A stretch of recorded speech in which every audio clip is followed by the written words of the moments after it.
years that followed, the efforts and achievements of black people campaigning for their civil rights gained momentum.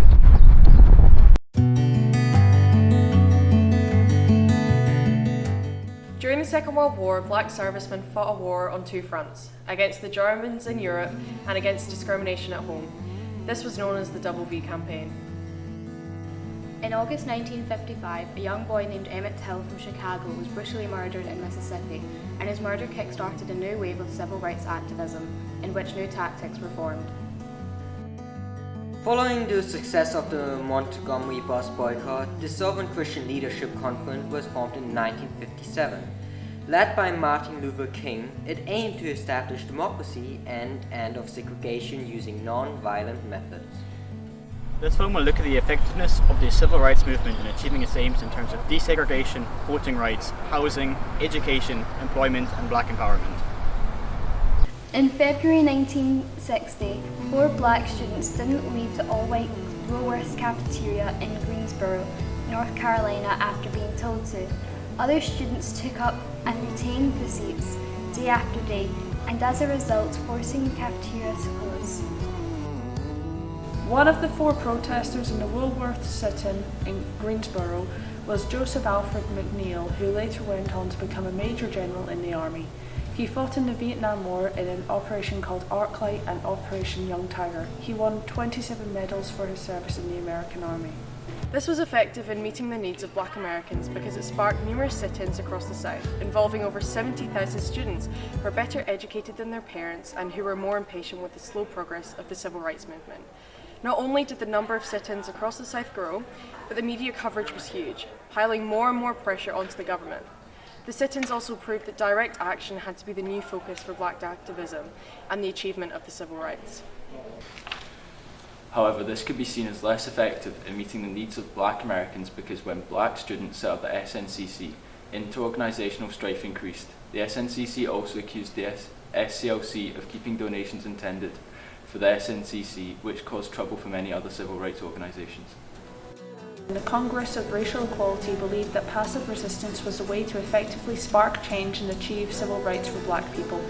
In 1961, CORE carried out a series of freedom rides for an integrated group that rode buses across the South with the sole aim to create a crisis, as James Farmer, CORE founder, said.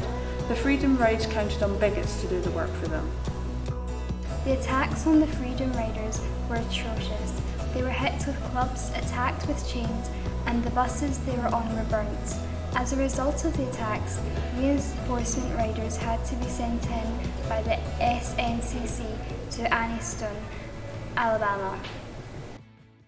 Nearly 75% of the Freedom Riders were aged between 18 and 30 years of age.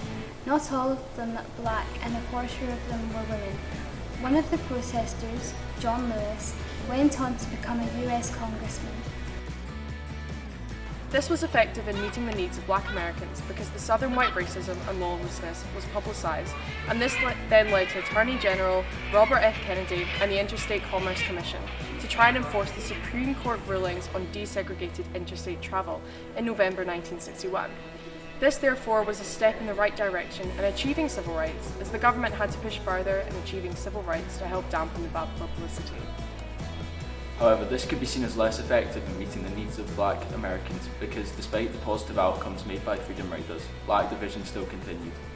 CORE insisted that the SCLC announced that CORE had originated the Freedom Ride.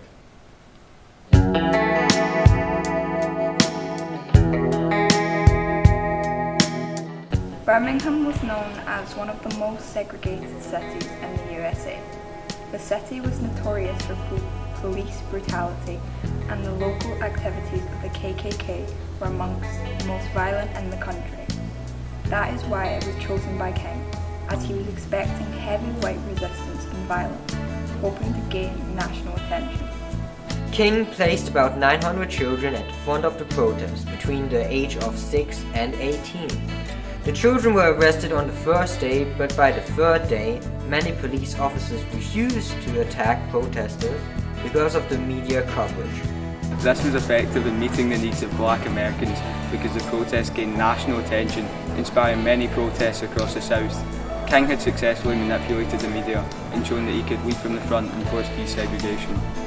However, this could be seen as less effective in meeting the needs of black Americans because King knew about the hot-headed police chief, Eugene Bull Connor.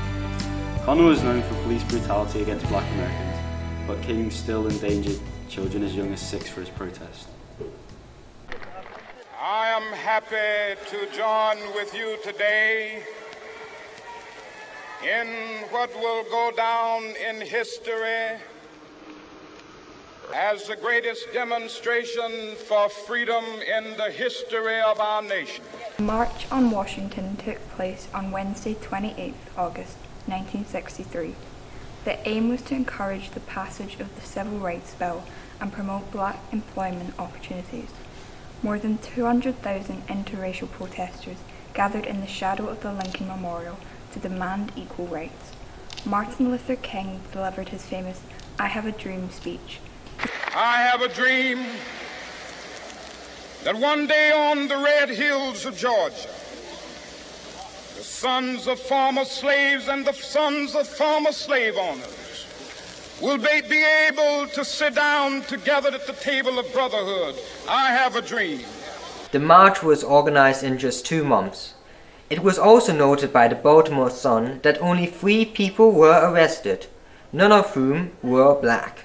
This was very rare for these protests. This was effective in meeting the needs of black Americans because it gained the movement national attention, putting the civil rights movement as a key issue and pressure on the government to act. This march has been credited for the passage of Civil Rights Act of 1964. However, this could be seen as less effective in meeting the needs of black Americans because other prominent black leaders like Malcolm X were unimpressed, referring to the march as a picnic and how nothing had been achieved. Black people still lacked jobs and homes, their churches were still being bombed, their children were still being murdered. In July 1964, President Johnson signed the Civil Rights Bill in front of a national television audience. The Civil Rights Act ended the public segregation and banned discrimination in job employment based on gender, race, religion, and national origin. It accomplished the biggest goal of the civil rights movement, the abolition of the Jim Crow laws. But it was by no means straightforward. After the House of Representatives had approved the bill, it was held up in the Senate by Southern senators who launched a filibuster debating the bill for 60 days. This was effective in meeting the needs of black Americans because the act led to the end of segregation in 53 cities, adding to the 161 cities that had already desegregated at this time. However, this could be seen as less effective in meeting the needs of black Americans because the act still did not stop segregation completely. White resistance was still strong around America. It also did not help Americans who were still left poor and frustrated by discrimination. In 1963 and 1964, freedom schools were set up in the South. The main state in which these were set up was Mississippi. These specialised schools were designed so that the black population could be educated enough to be able to vote. In Mississippi, there were 41 freedom schools set up from 1963 to 1964. This was effective in meeting the needs of black Americans as it got black people interested in politics. Even if they could not vote, they now knew how to. However, this could be seen as less effective in meeting the needs of black Americans because it did not remove any of the Jim Crow style obstacles that existed for black people to vote. The SCLC and the SNCC organised a march from Selma to Montgomery to publicise the need for the Voting Rights Act. Disperse, your orders to disperse, go home or go to your church. This march will not continue.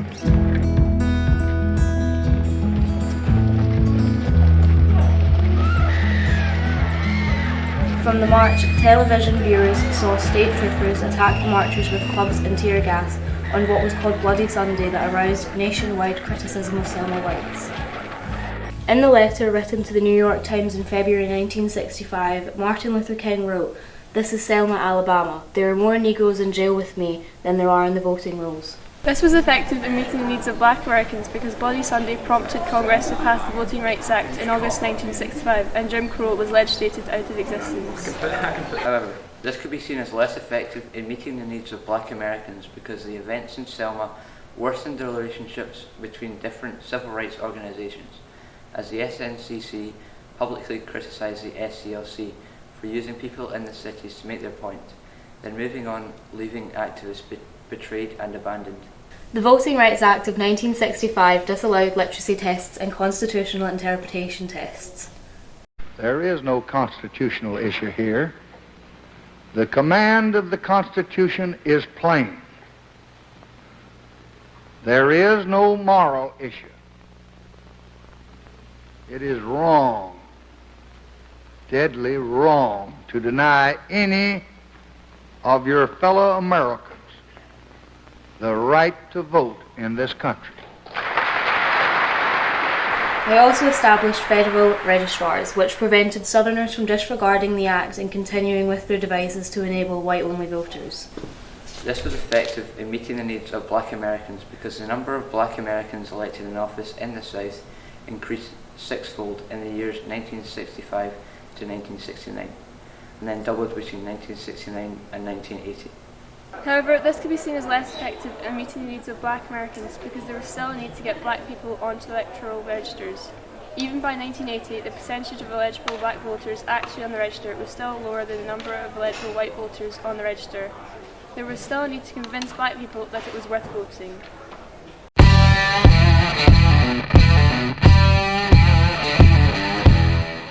At the time of the Watts riots in 1965, only 18% of white people lived in substandard accommodation, whereas 50% of black people did so. During the riots, mobs set fire to several blocks of stores in Watts, a ghetto in Los Angeles. During the riots, 34 people died, 1,000 were injured, over 3,500 rioters and looters were arrested, and over $4 million worth of damage was done. This was effective in meeting the needs of black Americans because the riots made government officials consider how to make living conditions better for black people. The riots also led to Martin Luther King changing his own definition of what freedom meant to black people, with a new focus on economic equality. However, this could be seen as less effective in meeting the needs of black Americans because the Watts riots did not improve the living conditions of the black population living in the ghetto. In 1966, the Southern Christian Leadership Conference rented a West Side ghetto in Chicago for Martin Luther King and the campaign. King showed reporters the rat-infested, unhealthy buildings. When the landlord found out, he used an army of repairmen to make it habitable. This was effective in meeting the needs of black Americans because Martin Luther King's presence brought media attention to the problems of black people in the North and the problems of housing in ghettos. However, this could be seen as less effective in meeting the needs of black Americans because many of the slum landlords were black and they did not like being criticised by Martin Luther King. The 1968 Fair Housing Act introduced meaningful federal enforcement mechanism. It made refusal to sell or rent a dwelling to any person because of race, colour, disability, religion, sex, familial status, or national origin illegal. This was effective in meeting the needs of black Americans because housing discrimination was finally prohibited in 80% of America's housing market, improving living conditions for large numbers of black people. However, this could be seen as less effective in meeting the needs of black Americans because white resistance made the law difficult to enforce and the maximum fine for racial discrimination was only $1,000. In 1965, Johnson set up a policy of affirmative action. Affirmative action aimed to break down barriers in education and meant that educators could not use racial prejudice to determine who was accepted into schools. The Elementary and Secondary Education Act of 1965 provided $1 billion a year to schools in poor areas, which helped improve skills like reading, writing and math. President Johnson's first job was in a disadvantaged school, which is why he cared so much about helping the inclusivity in education. The Higher Education Act of 1965 ensured that college scholarships were given to students from low-income families. Low-interest loans were given to students, and teachers received extra training to work in disadvantaged school districts. This was effective in meeting the needs of black Americans because they were, for the most part, given equal educational opportunities, helping them find jobs and break out of poverty.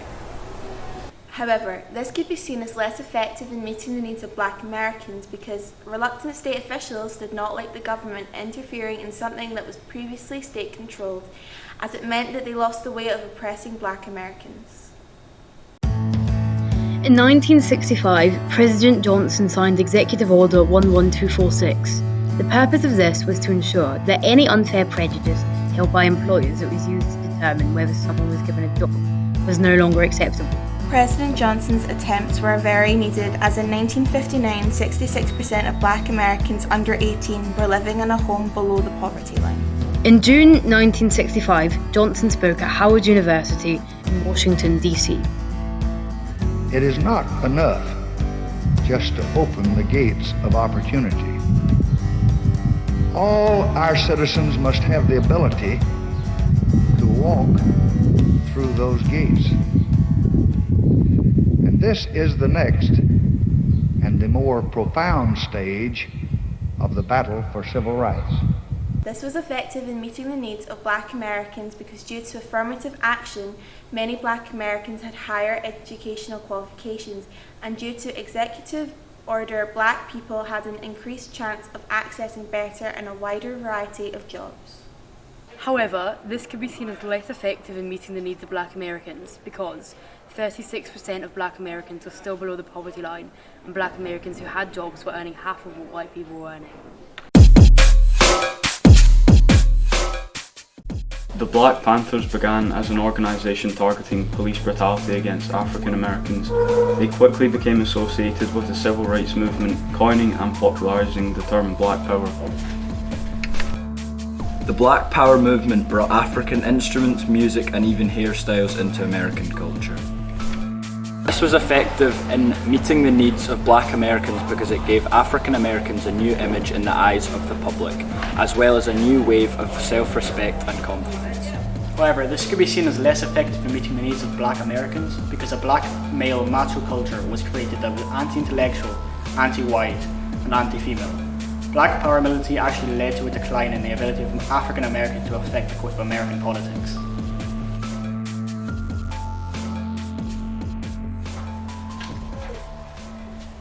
Okay, if you could all put your pens and pencils down and eyes on me, please. Now that we've gone through all the factors, we need to make an overall assessment of the effectiveness of the civil rights movement in meeting the needs of black Americans up to 1968. Remember, this is a non-isolated factor essay, so you're making that overall judgment. So to do that, what I wanted to do is to form a line between the window over there and the opposite wall. So if you think the civil rights movement was completely effective at meeting the needs of black people up to 1968, then stand by the window and along the way until the wall, which is the completely ineffective side. Okay, so off you go.